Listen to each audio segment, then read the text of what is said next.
Hey everyone, it's Mrs. Baranyk. This is the eighth video in my series covering world history before 1200. In the classical era, I've covered the Persians, the Greeks, the Romans, the major empires of South Asia, and today we'll cover China. China is incredibly important in world history and has the longest continuous culture in the world. So much of what you need to know about China after 1200, though, actually started earlier. I love teaching ancient China. I had been teaching it for years before I actually went and visited the country, and so much of what had been facts on paper was suddenly very real and very clear. So when I say that China has the longest continuous culture, I really do mean it. We're going to start around 200 BCE, but I could go back even further and we would still find continuities that exist up to today. The first Chinese empire of the classical era was the short-lived Qin dynasty, which existed from 221 to 206 BCE and really only lasted through a single king's reign. This was a very authoritarian dynasty, but man, were they good at unifying the country. See, he came to power after a long period of fighting called the Warring States period. This was essentially a civil war between many states for over 200 years until the Qin dynasty came out on top. So a strong centralized government was a must, and like many other empires, the first emperor divided China up into provinces called commanderies and widely used imperial spies. He also used body doubles so he wouldn't be assassinated, but that's another story for another day. In order to unify the country, he used coerced peasant labor to build roads and canals and to connect areas that had been divided for hundreds of years. He also used coerced peasant labor to connect the pieces of the Great Wall that were built by previous dynasties. Once connected, they provided a pretty good obstacle for nomadic groups from modern-day Mongolia whose relationship with China was definitely trade or raid and sometimes both. And I would be remiss if I didn't mention his awesome tomb, also built through the coarse labor of artisans. The Chinese and many others around the world practice ancestor worship. This is a ritual to remember and honor family members who have died. In China, they also believe that you can pass things on to them in the next world to help your ancestors, and in return, they might help you. So in his tomb, the first emperor had life-size replicas of his real army created out of terracotta clay, painted and placed in battle formation. Each one has a different face, hairdo, etc. They were all holding real weapons. There are horses and other animals. It's amazing. Definitely one of the coolest things I've seen. And he did it so that he could have a military in the next life. So much for a peaceful afterlife. But let's get back to unification. The first emperor also created a single written language for China. See, China's linguistically diverse. If you live in the north, you probably speak Mandarin, and if you live in the southeast, you might speak Cantonese, and if you live in Xi'an, the ancient capital, you speak Xi'anese, and so on. But China's written language is logographic, so symbols stand for whole words. In the ancient world, you had to know 10,000 symbols just to be literate.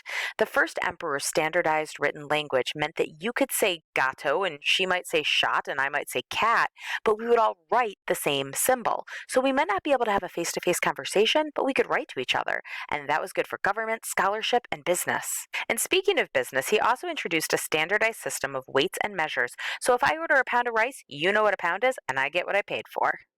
Now, like I said, his rule was authoritarian, and between the hard labor demanded of the people and his burning of texts that contradicted his worldview, eventually the people rose up against his successor who was weaker than he was. And this is when the Han Dynasty began. People, the Han Dynasty is one that you need to know. So much of Chinese culture has its roots in the Han Dynasty that the majority ethnic group in China call themselves Han Chinese. Much of what is in the AP curriculum after 1200 are elements of Chinese politics, society, and culture that started here in the Han Dynasty. I heard a lot of DBQ graders who were frustrated in the summer of 2020 because kids kept writing their essays as if things started after 1200 that actually started in the Han Dynasty. So yeah, it's not in the curriculum, but it kind of is. This is the hidden curriculum. The Han Dynasty ruled China from 202 BCE to 220 CE, and don't get confused with BCE and CE, that's 422 years. In this time, they established Confucianism as the main philosophical belief system of the empire.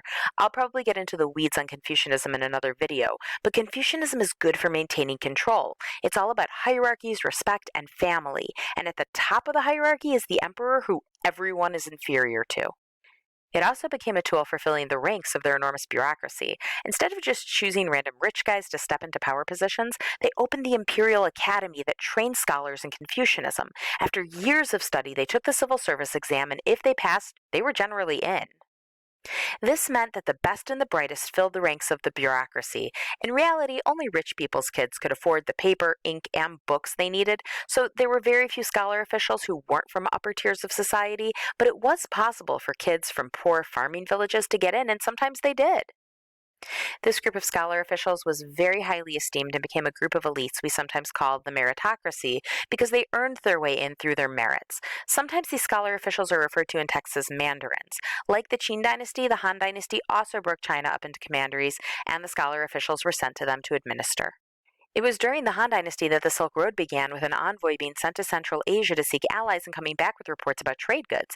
The Silk Road gained its name because of the incredibly valuable trade good China had to offer: silk. Silk making in China predates both of the empires that this video is focused on. Its value comes from the fact that for a long time, no one else knew how to make it. Silk keeps you cool in the summer, warm in the winter, it's strong enough for warriors to wear under armor because it provides an extra layer of protection, and it's just beautiful. And soon the Silk Road connected to the Grand Trunk Road in India and the Royal Road in Persia, and that took it from the East China Sea to the Mediterranean, connecting Eurasia from the Roman Empire to the Han Dynasty. Pretty soon, this route became of the utmost importance to China. They extended the Great Wall into the desert to the west and stationed troops along precarious stretches of the route. Along the Silk Road, goods flowed back and forth, and so did ideas. It was during the Han Dynasty that Buddhism was introduced to China, but it didn't catch on until the fall of the Han Dynasty in 220 CE, as it broke into rival states and suffered a series of invasions from nomadic pastoralists. Throughout the Han Dynasty, the nomadic pastoralists outside the empire had always been a problem. China actually started paying tribute to them, sending them silk, rice, alcohol, and sometimes princesses to keep them at bay. But those truces always broke down eventually. And when the organized society that Confucianism depended on had crumbled, it must have lost some of its validity. This is when other philosophies such as Buddhism and its focus on the stopping of suffering, and Taoism, another Chinese philosophy that advocates going with the flow and communing with nature, both gained prominence. Join me for video 9, where I'll start exploring the Americas before 1200.